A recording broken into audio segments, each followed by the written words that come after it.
ሰላም ጤና ይስጥልን ውድ በሀገር ውስጥና በውጭ የምትገኙ ቤተሰቦቻችን ከገበታ ሚዲያ የዕለቱን አበይት ዜናዎችንና ትኩስ መረጃዎችን ይዘንላችሁ ቀርበናል። አብራችሁን ሆኑ። በቅድሚያም ዋና ዋናዎቹን በወልቃይት ውጊያ ተከፈተ። በዛሬው ዕለት በወልቃይት ሁመራ ዞን የፋኖ ታጣቂዎች በተከዜ ዘብ ላይ ውጊያ መክፈታቸውን የገበታ ሚዲያ ምንጮች ተናግረዋል። በዞኑ ቤተ ሞሎ በተባለ ስፍራ አቅራቢያ በምትገኘው ጎርጎዳ ቀበሌ ላይ ከፍተኛ ውጊያ መደረጉን አንድ ከፍተኛ የአካባቢው አመራርና ነዋሪዎች ለገበታ ሚዲያ አረጋግጠዋል። አስደንጋጩን መረጃ ትሰሙታላችሁ። በሌላ በኩል ህወሓት አዳዲስ መድፎችንና መካከለኛ ርቀት ተወንጫፊ መሳሪያዎችን እያስገባ መሆኑን የሚገልጽ አዲስ መረጃ ወጣ። ቡድኑ ከዚህ በፊት ከመሬት በታች የቀበራቸውን ከባድ መሳሪያዎች ከየጉድጓዱ እያወጣና አፈራቸውን በመጠራረግ ለሌላ ጥፋት እያዘጋጀ የኢትዮጵያ ጠላቶች ከሆኑት ሻዕቢያና ግብፅም አዳዲስ መሳሪያዎችን እየገዛ ነው ተብሏል። የአሜሪካ መንግስት ቅርበት ያለው አንድ ተቋም በበኩሉ የሰሜኑ ጦርነት ዳግም ሊፈነዳ ጥቂት ቀናት ብቻ ቀርተዋል ሲል ዲፕሎማቶችን ዋቢ አድርጎ ዘግቧል። በመረጃችን ይዘነዋል። ግብፅ በቀድሞ ቀኝ ገዥዋ ተከዳ አልሲሲም ተበሳጭተዋል። የግብፅ ሚኒስቴሮች እንግሊዝ በድብቅ የኢትዮጵያ ልዩ ዘመቻ ኃይል እየረዳች ነው ሲሉ ከሰሱ። እንግሊዝ የኢትዮጵያ ልዩ ዘመቻዎች ያደራጀችው ሀገሪቱ አሰብን በልዩ ኦፕሬሽን ተቆጣጥራ የባህር በርን ትቆጣጠር ለማስቻል ነው ስትልም ግብፅ ክስ አሰምታለች። እስከ ዝግጅታችን ፍጻሜ አብራችሁ ስትቆዩ የምታደምጡት ሌላኛው አበይት ጉዳይ ነው።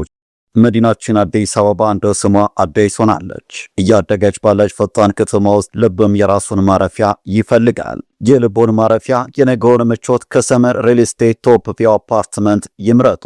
ከ16 በላይ ኤምባሲዎች ለቦሌ አየር መንገድ፣ ለመገናኛ እንዲሁም ለአዲሱ ቤተ መንግስት ጎረቤት በሚሆኑበት በእንግሊዝ ኤምባሲ ዘመናዊ አፓርትመንት በ50% የባንክ ብድር ጋር አቅርበናል። ከባለ 2 እስከ ባለ 4 መኝታ ከተጨማሪ ክፍሎች ጋር በካሬ ከ88,000 ብር ጀምሮ እንዲሁም በ10% ቅድመ ክፍያ በምቹ አከፋፈል አትራፊነቱ የተረጋገጠ ኢንቨስትመንት ባለቤት ይሁኑ። ለአጭር ጊዜ የሚቆይ እስከ 37% የሚደርስ ታላቅ ቅናሽ ለመጠቀም በ0919 996454 ፈጥነው ይደውሉልን። ሰመር ሪል ስቴት።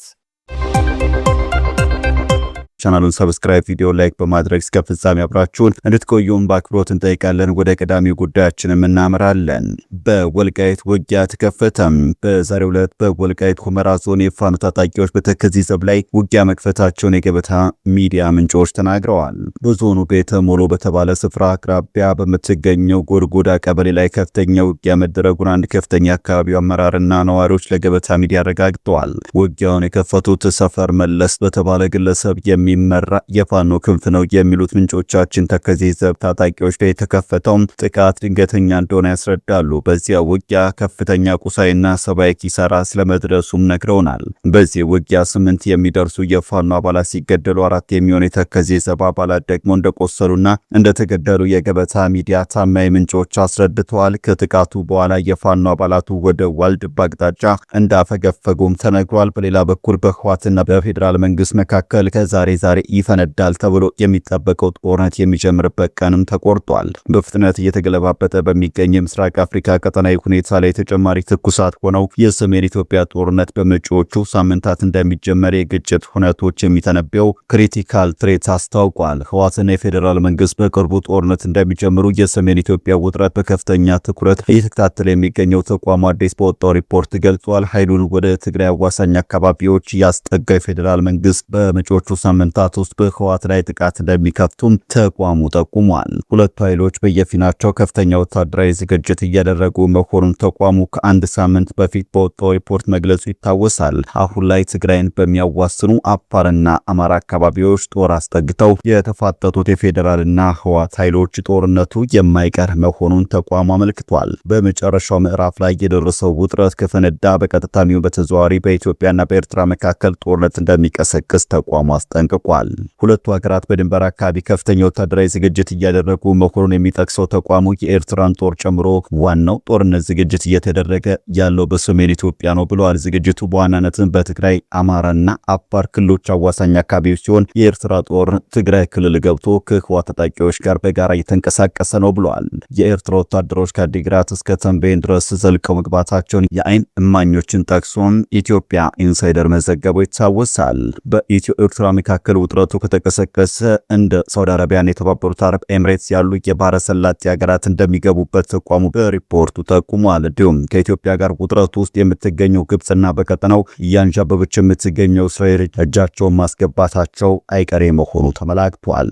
11ኛው ሰዓት ላይ የደረሰውን ጦርነት ማስቀረት ካልተቻለ እስራኤልና ዩናይትድ አረብ ኤምሬትስ በኢትዮጵያ ጎን ሲሰለፉ፣ በአንጻሩ ሳውዲና ግብጽ ከኤርትራ ጎን መሰለፋቸው አይቀሬ መሆኑ ተገልጿል። እነዚሁ ሀገራት በሱዳኑ የሁለቱ ጀነራሎች የስልጣን ሽኩቻ ጦርነት ውስጥ እጃቸውን ያስገቡ መሆናቸው ደግሞ በዚያው አስተላለፍ ወደ ኢትዮጵያ ለማስፋት ይቀላቸዋልም ነው ያሉት። የኢትዮጵያ ጠላቶች በግልጽ እየደገፈች የምትገኘው ግብጽ በቀድሞ ቀኝ ገዥዋ ተከዳሁም ብላለች። ፕሬዝዳንት አልሲሲ ተበሳጭተዋል። እንግሊዝ በደበቅ የኢትዮጵያ ልዩ ኃይል እየረዳች ነው ሲሉ የግብጽ ሚኒስቴር ከሰዋል። ከሰሞኑ ጠቅላይ ሚኒስትር አብይ አህመድ በሐዋሳ ከተማ የመከላከያ ልዩ ኃይል ግንባታ ይፋ ማድረጋቸው ይታወሳል። ይህ ኃይል ዘመናዊ የካንካዜ ድሮኖች የታጠቀ ፈጣን ጥቃት ማድረስ የሚችልና ስልጠናውን ከበረዶና ተራራ ወደ ባህር ያሳደገ መሆኑ በዕለቱ መገለጹ አይዘነጋም። ከጉዳዩ ጋር ተያይዞ ከኢጅፕት ቱዴይ ጋዜጣ ጋር ቆይታ ያደረጉት የግብጽ የቀድሞ የውሃ ሀብትና መስኖ ሚኒስቴር ዶክተር መሐመድ ነስር አልነዲን ይህ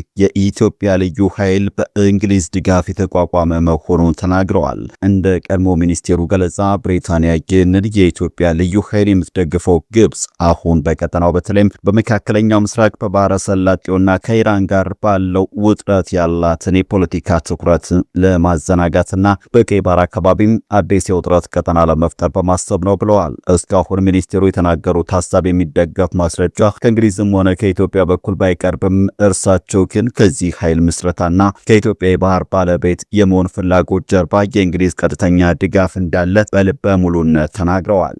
በሐዋሳ በነበረው ዝግጅት ጠቅላይ ሚኒስትር አብይ የዚህ ኃይል ዓላማ ከሶማሊያ ጫፍ እስከ ኤርትራ ምጽዋ ጫፍ ድረስ የባህር ላይ ሽብርተኝነትን ለመዋጋት የአፍሪካን ሰላም ለማስጠበቅና ለቀጠናው እንደ ጋሻ ሆኖ ለማገልገል እንደሆነ መግለጻቸው ይታወሳል። በሌላ በኩል እንግሊዝ በዚሁ ቀጠና በንግድ መርከቦች ላይ በሁቲና በአልሻባብ ታጣቂዎች በተደጋጋሚ እገታና ጥቃት ሲደርስባት እንደነበር አይዘነጋም። ሚኒስቴሩ አክሎም የኢትዮጵያ በባህር ላይ ሊሰማራ የሚችል ኃይል ማስመረቅ ሀገሪቱ በማንኛውም ጊዜ በቀይ ባህር ላይ ኃይሏን ለማሰማራት ያላትን ቁርጠኝነት የሚያሳይ ከመሆኑ በላይ ግብጽ በቀይ ባህር ካላት አንኳርና ወሳኝ ሚና እንድትርቅ የማድረግ እርምጃ ነው ብለዋል። ግብጽ የቀይ ባህር ደህንነት የማስጠበቅ በቂ ወታደራዊና ደህንነት አቅም እንዳላት የገለጹት ሚኒስቴሩ ኢትዮጵያ አስተማማኝ የባህር በር ለማግኘት የምታደርገው ጥረት ግን እንደሚቃወም አስታውቀዋል።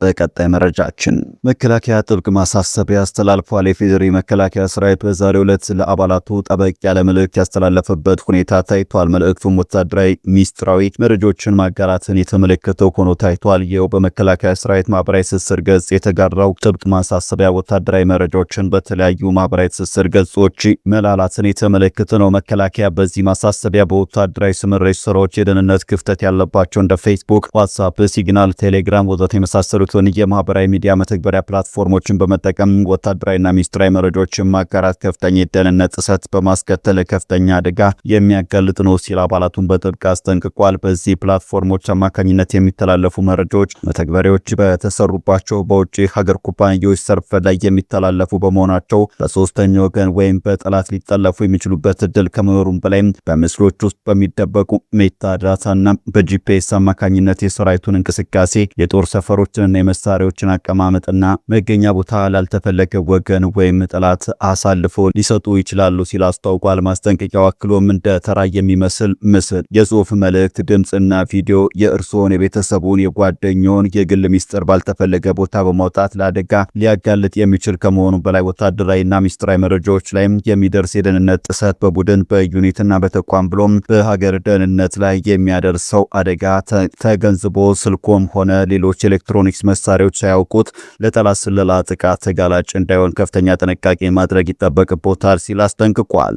በመጨረሻም የኢራኑ ጦር ኢትዮጵያ ላይ ያመጣው ጣጣ፣ የመካከለኛው ምስራቅ ጦርነት በዓለም ሀገራት ላይ የራሱ የሆነ ተጽዕኖ እያሳደረ ነው። ቀናቶች በተራዘሙ ቁጥር ደግሞ የኢኮኖሚ ጫናው እየገፋ እንደ ኢትዮጵያ ያሉ ሀገራት ላይ ተጨማሪ ወጪ እያስከተለ ለመሆኑ ዘአፍሪካ ሪፖርት የተሰኘ የመረጃ ምንጭ ገልጿል። ኢራን ላይ የተከፈተውን ጦርነት ተከትሎ አገራት የኢነርጂ ታክስ ለመክፈል ተገደዋል ብለዋል። እንደ ኢትዮጵያ ራሳቸውን የነዳጅ ምርት የማይጠቀሙና 100% 40% ከውጭ የሚያስገቡ ሀገራት አሁን ላይ በዓለም ገበያ ከ120 እስከ 150 ዶላር በበርሜል ለደረሰው ነዳጅ ተጨማሪ ያልታሰበ ወጪ ለማውጣት እንደሚገደዱ ተብራርቷል።